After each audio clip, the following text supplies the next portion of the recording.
Welcome back to my YouTube channel. उम्मीद है आप सब अच्छे होंगे। दोस्तों, आज का हमारा टॉपिक रहने वाला है कि आर्म रेसलिंग टेबल को कम से कम रुपए इन्वेस्ट कर घर पर ही कैसे बनाएं। दोस्तों, जैसे कि आपको पता है कि ऑनलाइन आर्म रेसलिंग टेबल के प्राइसेस हमें 13 से 15 हज़ार के बीच में देखने को मिलते हैं। तो जो हमारी तरह मिडिल क्लास फैमिली से बिलोंग करते हैं वे आर्म रेसलिंग टेबल को अफोर्ड नहीं कर पाते। तो गाइस, आओ देखते हैं कि हम कैसे कम से कम रुपए इन्वेस्ट करके आर्म रेसलिंग टेबल को घर पर ही क्रिएट कर।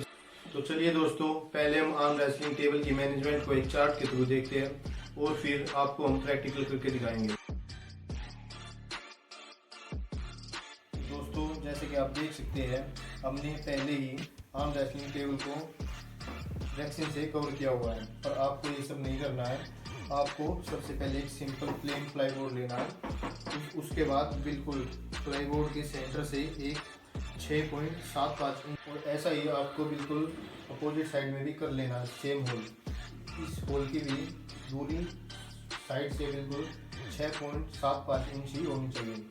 उसके बाद हम बॉटम साइड पे आते हैं। बॉटम साइड पे जो आपने सेंटर लाइन खींची थी, उससे आपको 4 इंच ऊपर एक होल कर लेना है और इस होल से 3 इंच ऊपर एक और होल कर लेना है, जिससे कि आपकी एल्बो पैड बिल्कुल सेट बैठेगी। अब जो ये सेंटर लाइन है, इससे 8.5 इंच दूर आपको एक और होल कर लेना है।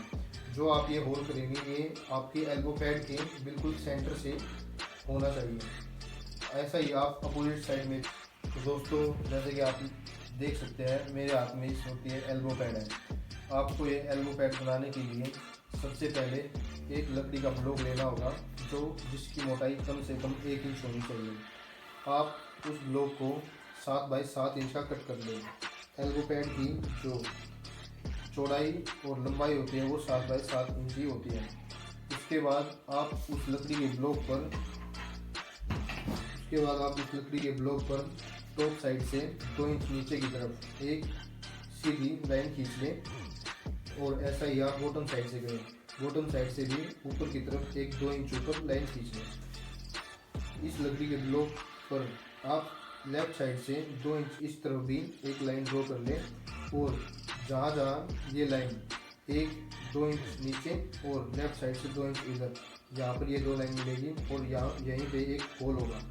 ऐसा ही सेम बॉटम साइड में भी होगा।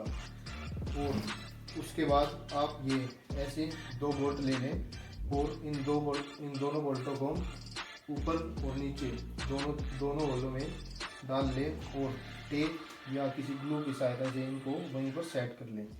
उसके बाद गाइस, आपको योगा मैट लेना होगा और उस योगा मैट को भी आप 7 बाई 7 इंच का कट कर लें।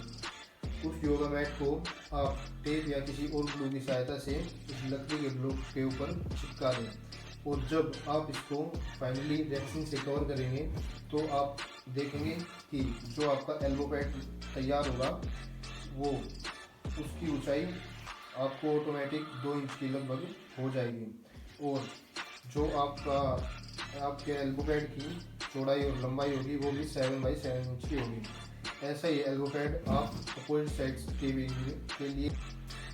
तो आइए दोस्तों, अब हम देखते हैं कि पिन पैड को कैसे तैयार करें।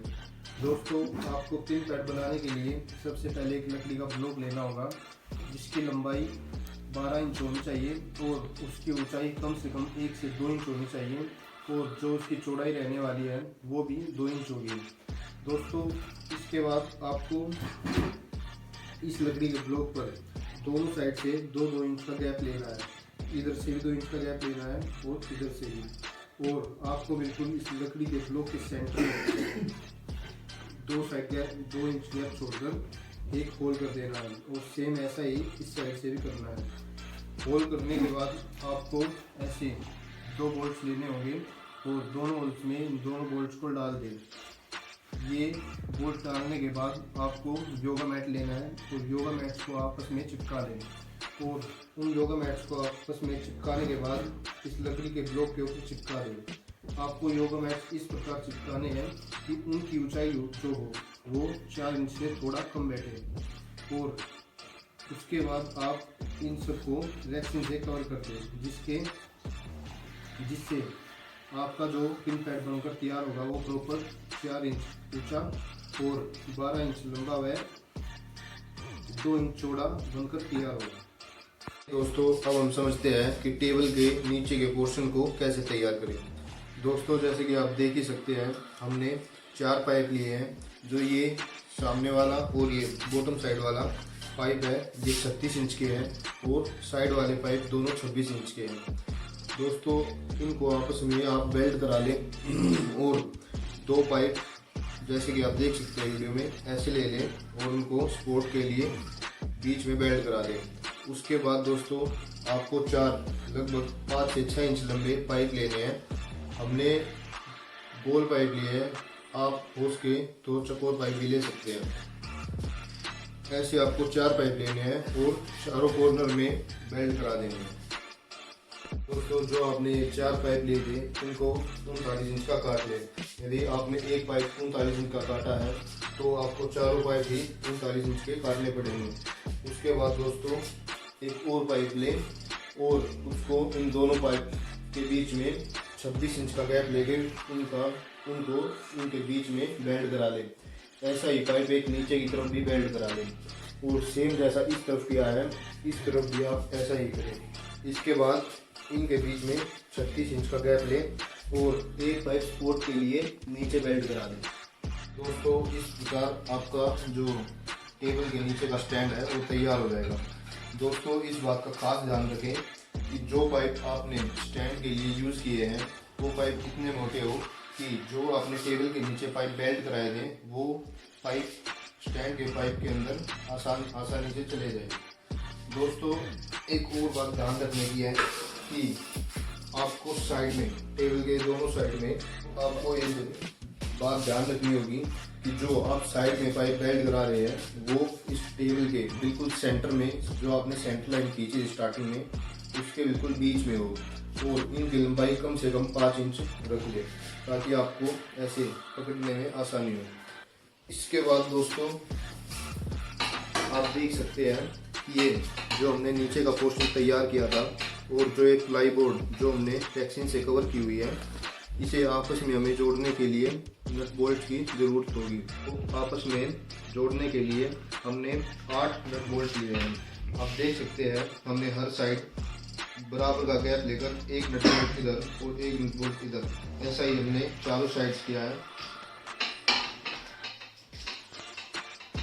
एक बात का और ध्यान रखें कि जब आप प्लाईबोर्ड और नीचे के पोर्शन में होल कराएं तो प्लाईबोर्ड को इस नीचे के पोर्शन के ऊपर रख कर ही होल कराएं। ऐसे होल आप चारों तरफ करा दें और नट बोल्ट को उसमें डालकर कस दें। अब दोस्तों जो आपने टेबल के ऊपर पिन पैड और एल्बो पैड के लिए होल कराए थे उनके ऊपर एक एक वाशर चिपका दें। इससे आपकी रेक्सिन के फटने के चांस बहुत कम रहेंगे और आप देख सकते हैं कि इस प्रकार हमारी टेबल बनकर तैयार हो जाएगी।